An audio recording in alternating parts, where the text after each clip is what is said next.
Meat City, baby.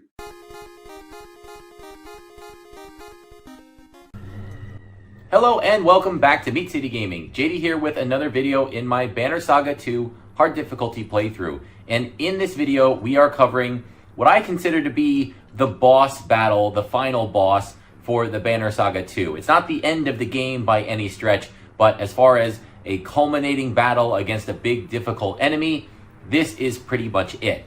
And so we are finishing up chapter 13. We are using Bolverk and his crew to battle against Eyeless. Yes, Eyeless has survived the encounter in the cave and is back for one final battle here at the Old Ford.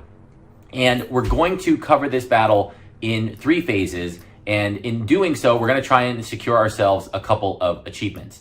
So the first thing that we need to do is get set up for the battle. And you actually have a decision or two to make before the battle starts. When you're in the town, you make it, you get a little scene, and then you get to pick between one of 2 options as a setup for the battle. And I think one is called like volunteers and one is called housing, something like that. You want to make sure you pick, I think it's the housing option, the one that gives you archers and barricades.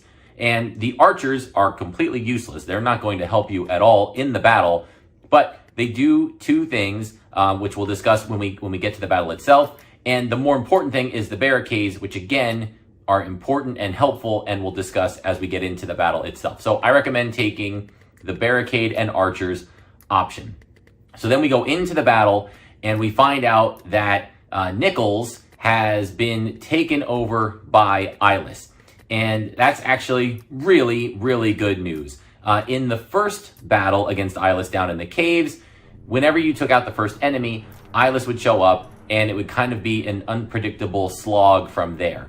Thankfully, in this battle, Eyeless is much more predictable and much more controllable, and that's why I think it's easier to go for the majority of your kills or the majority of your possessions for the intense repossession achievement. That's the big thing that we're trying to do here. Again, you don't have to do this on a hard difficulty playthrough, but you certainly can, and you can apply what we're using here to any other playthrough to try and get this achievement.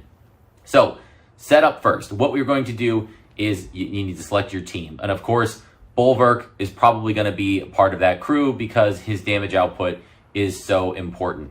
Folka is absolutely essential as a shield maiden. Make sure her armor is up as high as it can go. If you can give her an armor regenerating item or something like that, I would recommend that you do so.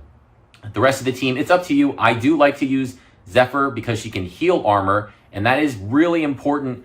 Depending on how well your battle goes, you can recover. There are times during this battle where you can stall out the battle almost indefinitely, and then you can use Zephyr to recharge people's armor. So even if they take a beating, you can get their armor up almost back to full in order to go into the next phase of the battle and the next phase of the battle, as we'll discuss. So I do like Zephyr, and I like giving her a willpower regenerating item, something that gives her on rest or per turn.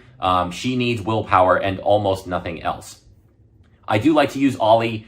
He just gives you a little bit more flexibility because of his ranged attack. And if you give him one of those good items, if you got him up to level 8 or level 9, he can really do a ton of break damage, armor break, which is really important for Eyeless and some of the other enemies that you're going to face. And then the rest of the crew, I think you get 1 or 2 more options after that. It can be up to you. Basalt is good, again, with his armor. Krumer is very good. He can do a lot of damage. And so pick from who you have been working with accordingly. Okay, so you have your team, and now it's time to go into the battle. How do we get set up? Well, if you selected the archer and barricade option, there will be 2 rows of barricades, and they each have like holes in them, so they're not a complete wall, but they are a physical barrier between where you start and where the dredge start. And in between the 2 rows, there'll be 2 archers. You don't get to control them. They'll take their turn automatically when it comes up in the queue. They are very weak. They are not really going to do damage. They might get a lucky hit in here or there and do 1 damage to the enemy, but you're not going to rely on them to do anything other than just stand there and take up space and hopefully take a hit or 2. So the enemy team has Nichols and then a whole bunch of dredge, a couple slingers, some big guys, nothing too crazy or too out of the ordinary. And so what we're trying to do in this first phase is clear the trash. Eyeless will not show up until you take Nichols out. And Nichols is weak. He doesn't have high health. He doesn't have a lot of armor. He doesn't have any crazy good abilities. He just kind of stands there and swings his stick at you, and he's useless. So it's really easy to just keep Nichols alive while you focus on taking out all of the other Dredge. So approach this as a standard battle. When there's big guys that come in, try and get all the health down as low as possible. Leave weak enemies alive so it takes up a useless turn in the enemy queue. And then when you have everything low and weak, then you can start executing them one by one very quickly while keeping Nichols for last. And one of the things that the barrier does, it's weird, the Dredge do not really attack the barriers. They just kind of let them block them and funnel them, and it impedes their movement. They get stuck on each other, and it really makes things easy for you to kind of dip in and dip out and use the barriers to your advantage for how you're going to plan out your attacks. So when you've taken out all of the other Dredge and you have Nichols left on his own, again, you can get him down to like 2 health, and that's fine, and then he'll be doing even less. He'll do some break damage to your armor every turn, with whoever he's sitting next to, but that's okay. You'll have armor regeneration from Zephyr. Hopefully he's hitting Folka, and she can regenerate armor on her own, and you'll out-heal the armor damage that he's doing by a ton.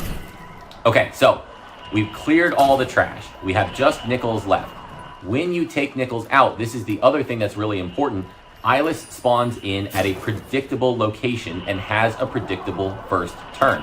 And so she spawns in the far upper left, so all the way at the back and all the way at the left. So upper left corner or back left corner of the map is where Eyeless spawns in. And I should mention one of the other crew that I recommend for this battle, highly recommend, is Dredge.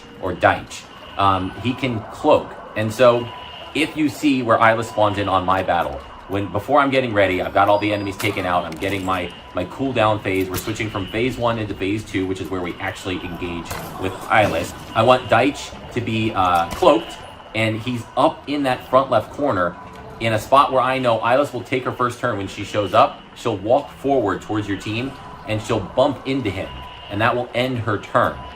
So then I have the rest of my crew set off a little bit behind Dredge so that Eyeless will walk towards them, but she'll hit the block, the cloaked guy first, and stop her movement. And then you have a full turn of all your guys to run in and punish Eyeless and get her armor and health as low as possible. And by doing that on the first turn, when she then pops out after all of the possessions, you don't have to worry about her being full power and taking somebody out in one hit. Because again, Eyeless comes in with like 22 armor and 24 health and has the poison attack and like can really wreck a character in a single hit if she gets a full power swing off. But if you know where Eyeless is coming in, which you can see in the video when we get there, you can set up as we did with the cloaked character and have everybody else ready and willing to go, and then boom, punch in, do a whole bunch of burst damage.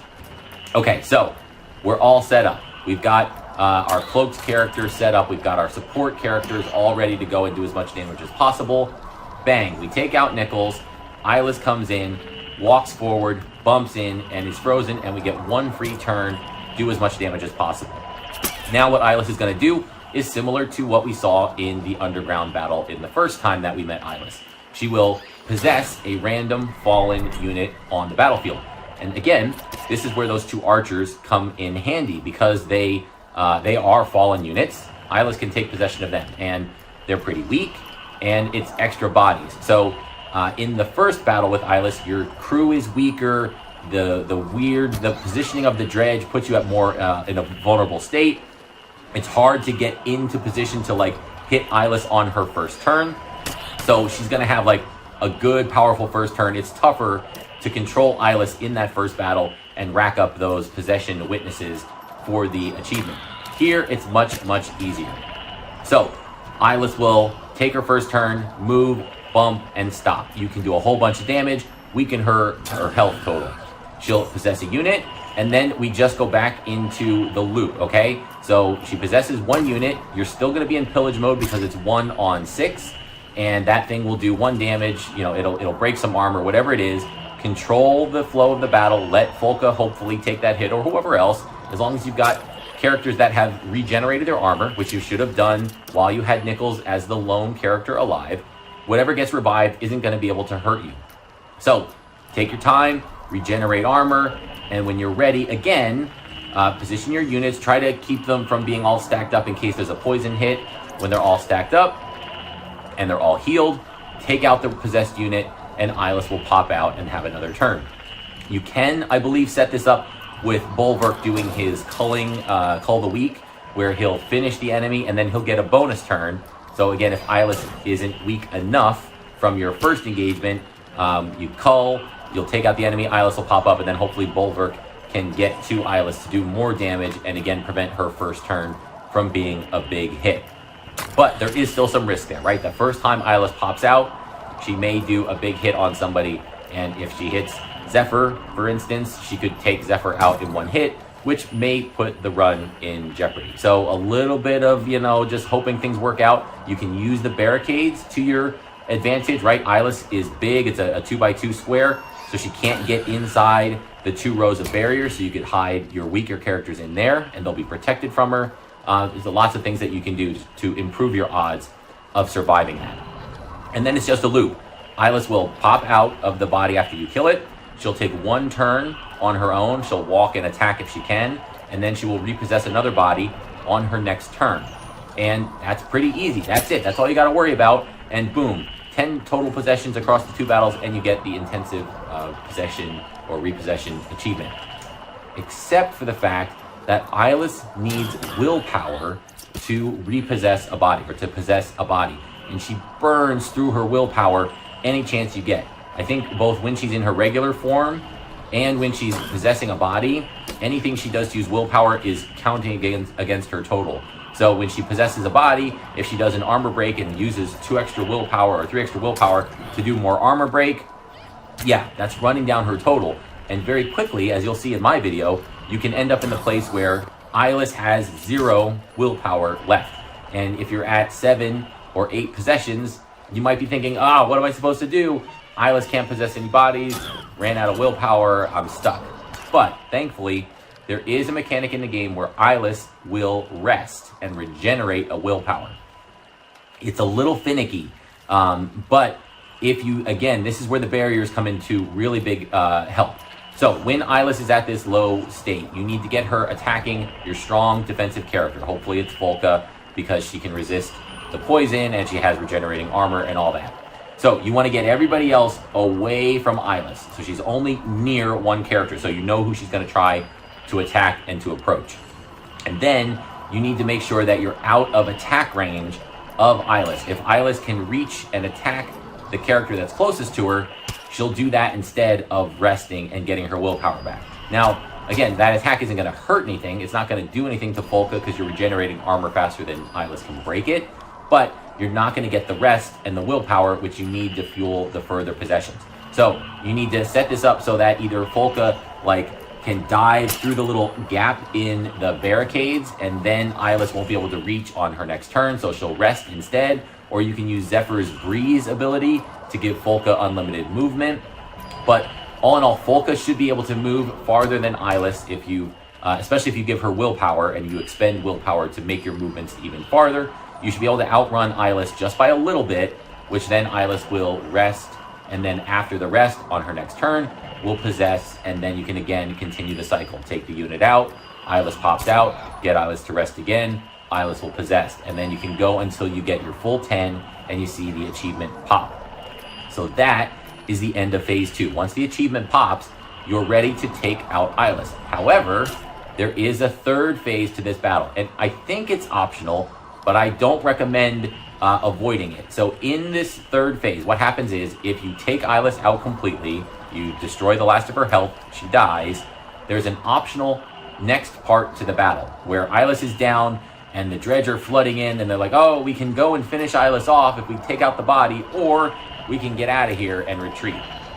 I'm pretty sure if you just leave, you'll still get the victory, and it'll still not void your challenge achievement for winning every battle in your hard difficulty playthrough. But it's easy to take out Eyeless's body if you're prepared for it, and I'm not 100% sure that leaving the battle and not finishing Eyeless won't void the achievement.